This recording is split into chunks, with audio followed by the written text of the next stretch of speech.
The above elbow posterior splint is used to immobilize the elbow and forearm while allowing swelling to subside. In this presentation, the application of the above elbow posterior splint will be demonstrated. The objective of the exercise is to understand the correct application of the above elbow posterior splint. The above elbow posterior splint is indicated for fractures of the forearm as a temporary splint which will allow swelling to subside before definitive treatment, and for fractures and soft tissue injuries around the elbow. A circular cast is never used for fractures and injuries around the elbow because of the danger of swelling and the development of compartment syndrome. This is the hand of a patient with a Folksman contracture after a compartment syndrome. Because of fibrosis of the flexor compartment muscles, the patient has a flexion contracture of the wrist and finger. To apply the above elbow posterior splint, the following materials are needed: a stockinette or tubular gauze bandage. Cotton wool will be used as undercast padding. Scissors. Plaster slabs, generally 5 layers thick and available in differing widths. Crepe bandages to secure the plaster slabs. And water, or another wetting agent. The water should be tepid or lukewarm with an ideal temperature of between 22 and 25 degrees Celsius. It should be noted that colder water or a bandage that is wetter will allow for an increased working time, while warmer water or a bandage that is drier reduces the working time. The patient should lie on his or her back with the arm raised and the elbow flexed to 90 degrees. Consequently, an assistant is needed to support the arm in the desired position. The patient would normally be anesthetized. Care should be taken to avoid spilling plaster into the patient's eyes. The distal border of the above elbow posterior splint is the distal palmar crease. An easy landmark for the proximal border is the deltoid insertion. Overflexion may result in constriction of the brachial artery, while extension of the elbow may lead to loss of reduction. The assistant supports the fingers while the stockinette is applied. Here, the stockinette has been pre-cut to the appropriate length.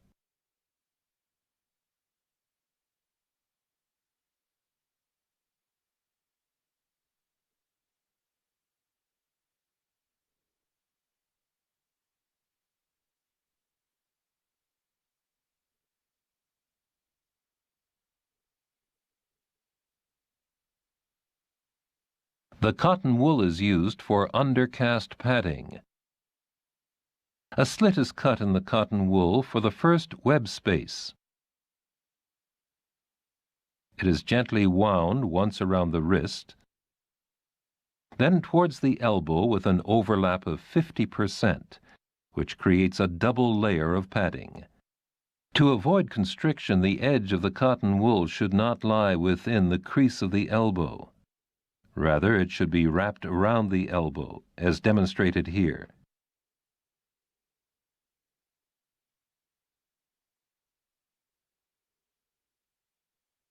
The cotton wool extends slightly beyond the planned edge of the slab to provide a soft edge.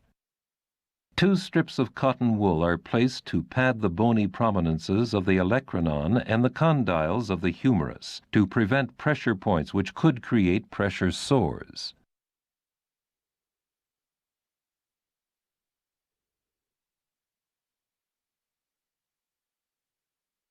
Three slabs will be used. The first slab is wettened by dipping it in water. The excess water is removed by squeezing it. The slab is applied, beginning proximally, and passes over the elbow. Any material that extends beyond the distal end is folded over for increased strength.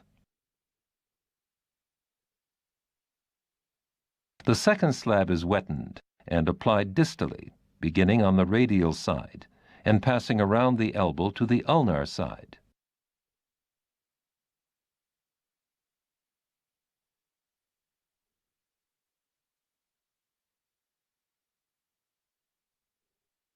The third slab has been cut into two parts, each with the desired length, and applied as shown here.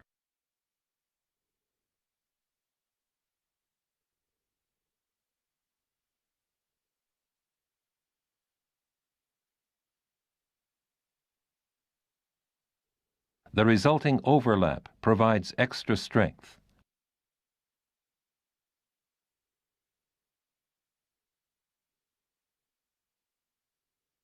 Beginning proximally, the slabs are secured in place with a crepe bandage. However, the slabs are still too soft to mold.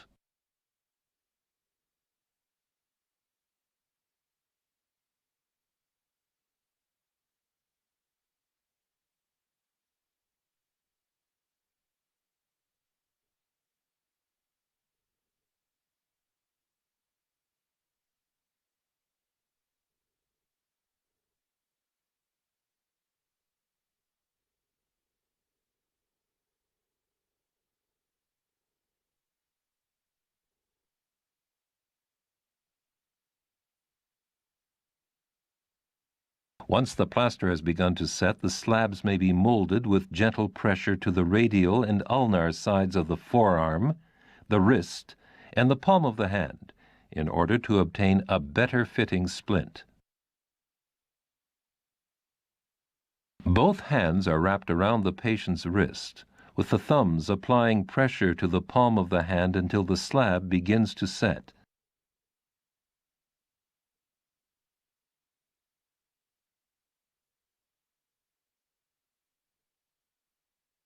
In the case of an active child or disoriented adult, an extra crepe bandage may be applied around the elbow with several figures of 8 to provide additional stability.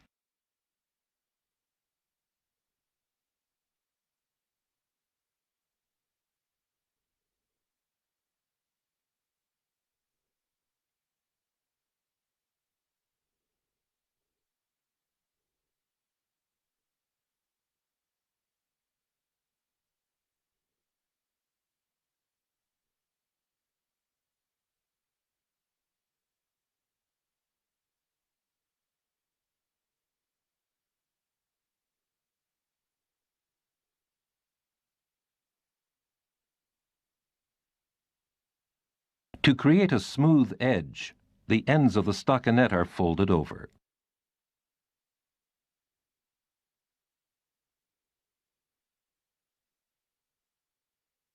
The application of the above elbow posterior splint is now complete. The reduction may be verified with an X-ray.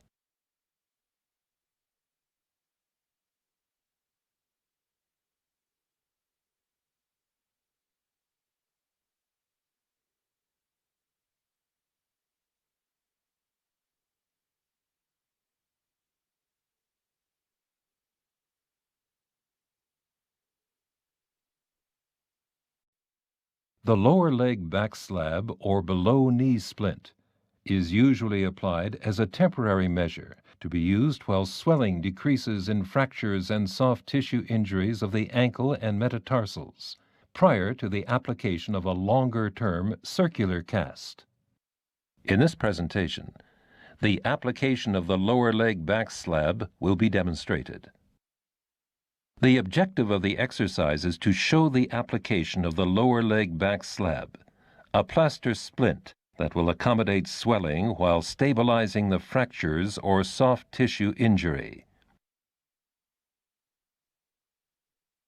The lower leg back slab is indicated for fractures and soft tissue injuries around the foot and ankle. To apply the lower leg back slab, the following materials are needed: a stockinette or tubular gauze bandage, cotton wool for undercast padding, scissors, plaster slabs, generally 5 layers thick, and available in differing widths. A crepe bandage to secure the plaster slabs. And water, or another wetting agent. The water should be tepid or lukewarm with an ideal temperature of between 22 and 25 degrees Celsius. It should be noted that colder water or a bandage that is wetter will allow for an increased working time, while warmer water or a bandage that is drier reduces the working time. The patient should be lying face down, with the foot of the injured leg over the edge of the table. This position enables more dorsoflexion of the ankle and ensures that the foot remains plantigrade. In the case of severe swelling, the knee may be flexed to an angle of 90 degrees, while relaxing both the gastrocnemius and the soleus muscles, which form the Achilles tendon. The second toe should be in line with the tibia, to prevent inversion or eversion. The foot should be plantigrade. The proximal border of the lower leg back slab lies distal to the popliteal fossa. An easy landmark is 3 to 4 fingers below the popliteal crease. Care must be taken to avoid pressure on the fibular head and neck area, so as to prevent pressure to the peroneal nerve that would cause neuropraxia or nerve damage. The distal border is located at the metatarsal heads.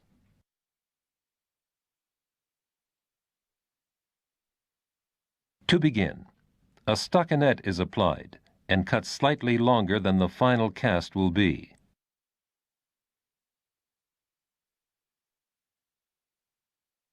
Starting at the distal border, the cotton wool is gently wound on, once around the foot, and then around the ankle in a figure of 8, making sure that the edge does not cut into the 90-degree bend of the ankle. The cotton wool is wound towards the knee, giving an overlap of 50%. The overlap creates a double layer of padding, which is sufficient in most cases. Proximally, the cotton wool extends beyond the planned length of the cast, so that when the end of the stockinette is folded down, the end of the cast will be padded.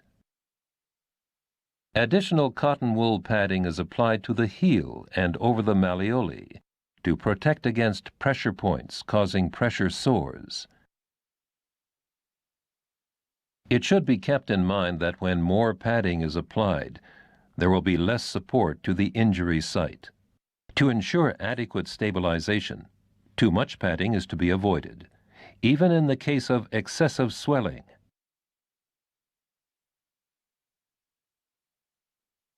The first slab is wettened by pulling it through the water.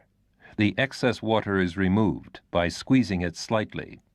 The slab is applied from the posterior side, starting at the proximal edge, going towards the ankle, and over to the distal edge. The extra material is folded back to increase the strength of the slab at the foot.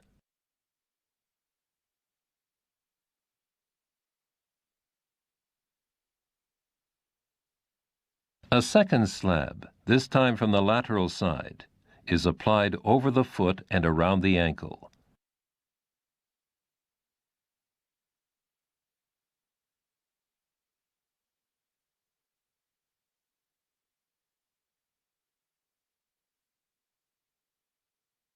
A third slab is applied from the medial side to the outer side.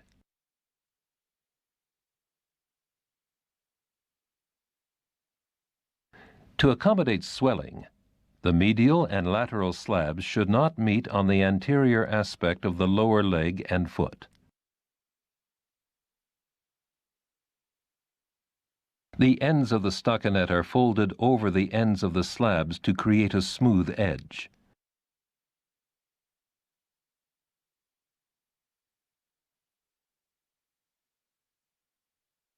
The slabs are secured in place by winding a crepe bandage around them in the same manner as the cotton wool.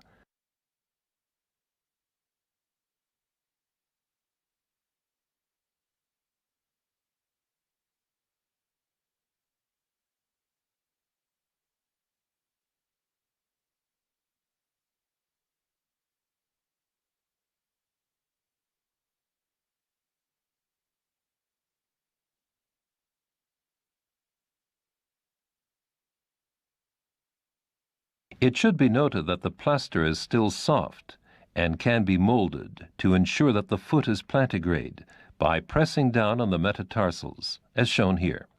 The pressure should be continued until the plaster begins to set. However, the plaster will not achieve full strength for 36 hours. The lower leg back slab is not initially intended to be a weight-bearing cast, so the patient will need to use crutches. The foot should be elevated when possible to allow for the swelling to subside more quickly. The application of the lower leg back slab is now complete. The exercises for the patient may now be explained and demonstrated. They include bending the toes and quads exercises.